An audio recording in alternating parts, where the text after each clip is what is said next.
Welcome back to our channel. అందరు బాగున్నారండి. ఈరోజు మనం టాపిక్ అండి మీషో గురించి. మీషోలో బిజినెస్ చేసుకుంటే బాగానే ఉంటుందని చెప్పాను కదండి. నేను క్లౌడ్ కిచెన్ స్టార్ట్ చేసిన తర్వాత నాకు కొత్తగా పికిల్స్ ఆపేసానండి మీషోలో. అంటే అందించలేకపోయాయి, దీనికి దానికి వర్క్ సెట్ అవ్వలేదు నాకు. అందుకని చెప్పేసి నేను మీషోలో ఆఫ్ చేస్తాను. మీషోలో ఆఫ్ చేసేస్తే నాకు అసలు అమ్మో షాక్ అయిపోయానండి బాబు. ఏంటంటారా, అది వచ్చేసి మనకి మీషోలో కస్టమర్ రిటర్న్స్ వస్తాయి కదండి. కస్టమర్ రిటర్న్స్ వచ్చిన దానికి ఛార్జెస్ పడినాయండి. కొన్నేమో డెలివరీ బాయ్స్ దగ్గర ఆగిపోయినాయి, వాళ్ళు తెచ్చివ్వలేదు, అది లాస్. మళ్ళీ కొన్నేమో కస్టమర్ రిటర్న్స్ వచ్చిన దానికి ఛార్జెస్ పడినాయండి. అసలు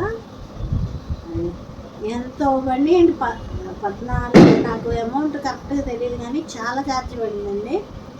వామో, మనకి అంటే అప్పుడు పచ్చళ్ళ సేల్ బాగుంది కాబట్టి మేము అంతగా పట్టించుకోలేదు. ఆఫ్ చేసిన తర్వాత దానికి ఛార్జెస్ వేసాడు. అసలు ఇట్లా అయితే మనకి ఎంత డబ్బులు పోయిందా, కస్టమర్ రిటర్న్స్ వస్తాయని అనిపించింది. మనం చేసిన దానికి ఫలితం ఉండదు. నాకు తెలిసేది ఎవ్వరు మీషోలో పికిల్స్ కానీ ఏదైనా సేల్ చేయకండి. సేల్ చేసినా మనం అది బాగానే సేల్ అవుతాయండి. కస్టమర్ రిటర్న్స్ కూడా అలాగే వస్తాయి. సరే, ఒకరికి ఇష్టం ఉంటుంది, ఒకరికి ఇష్టం ఉండదు, ఓకే. కస్టమర్ రిటర్న్స్ వచ్చిన దానికి ఛార్జ్ చేశారు చూసారా మీషో వాళ్ళు. అమ్మో, చాలా ఛార్జ్ చేశారండి. అమౌంట్ అయితే పర్టికులర్గా నాకైతే గుర్తులేదు కానీ చాలా రోజులు అవుతుంది. మీ అందరికీ తెలియజేయాలని చెప్పేసి నేను అంటే సేల్ చేద్దామని చూస్తున్న వాళ్ళు, మీషోలో ఏదైనా సేల్ చేద్దామని చూస్తున్న వాళ్ళకి నేనైతే ఇది కరెక్ట్.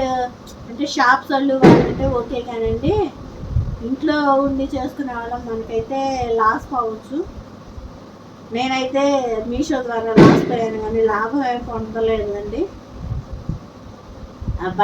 బట్టలకి అంతే. చీరలు అదే చేసుకొని చెప్పారు ఒకసారి, ఒక వీడియోలో చెప్పాను కదండి. చీరలు 2 చీరలు బుక్ చేసుకొని ఒక చీర తీసుకొని ఒక చీర 2 ఆఫ్స్ చేసి పంపించారని.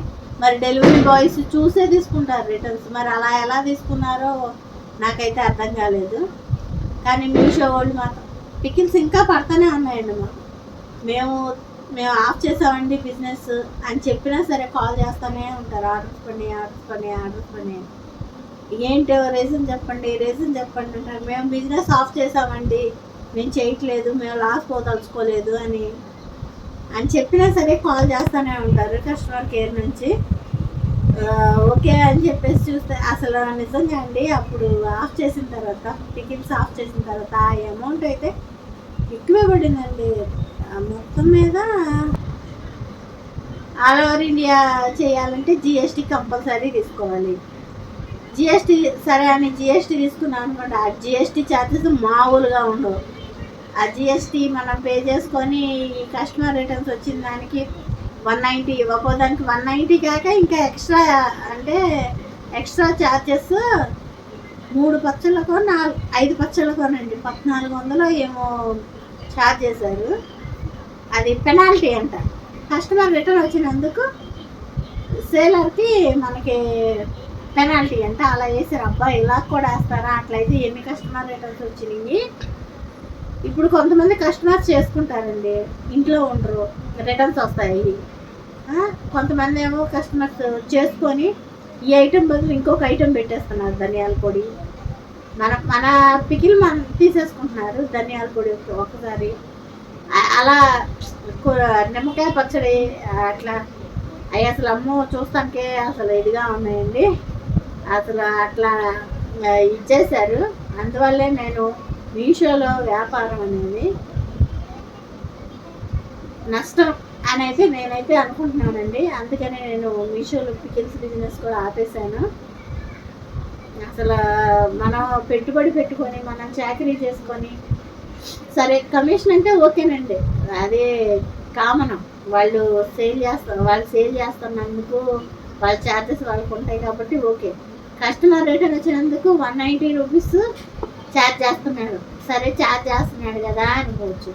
మళ్ళీ పెనాల్టీ ఏంటండి? కస్టమర్ రిటర్న్ వస్తే మనకు పెనాల్టీ ఏంటండి? మనం సేల్ చేస్తా ఇలా అసలు మరి అందరికీ తెలిసే ఉంటుంది, మీషోలో చాలామంది వ్యాపారం చేస్తూ ఉంటారు, తెలిసే ఉంటుంది.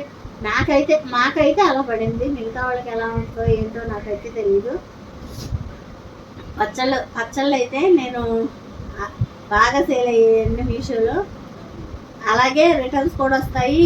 మళ్ళీ ఈ డెలివరీ బాయ్స్ దగ్గర రిటర్న్స్ వచ్చినాయి, మన దాకా వచ్చేసేసరికి ఏ నెల ఏమవుతాయి, నెల అలా ఊపిరాడకుండా ఏదైనా నెలలో పచ్చడైనా ఇప్పుడు 3 లేయర్ ప్యాకింగ్ వేస్తాం, 3 లేయర్ ప్యాకింగ్ చేసేసరికి అది గాలాడకపోతే ఎంత మంచిగా చేసినా కూడా పచ్చడి ఇదైపోద్ది కదండి.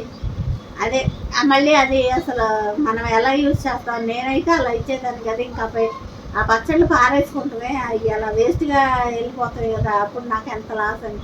అందుకనే నేను మీషోలో పచ్చళ్ళు వ్యాపారం మానేశాను.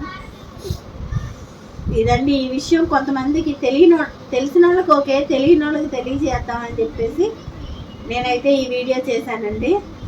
అందరు తప్పుగా అనుకోవద్దు, ఎవరికి ఇష్టం వచ్చినట్టు వాళ్ళు చేసుకుంటారు వ్యాపారం. నాకు తెలిసింది ఈ మీషోలో, తెలియని వాళ్ళకి తెలియజేద్దామని చెప్పాను అంతే. Thanks for watching. Thank you friends.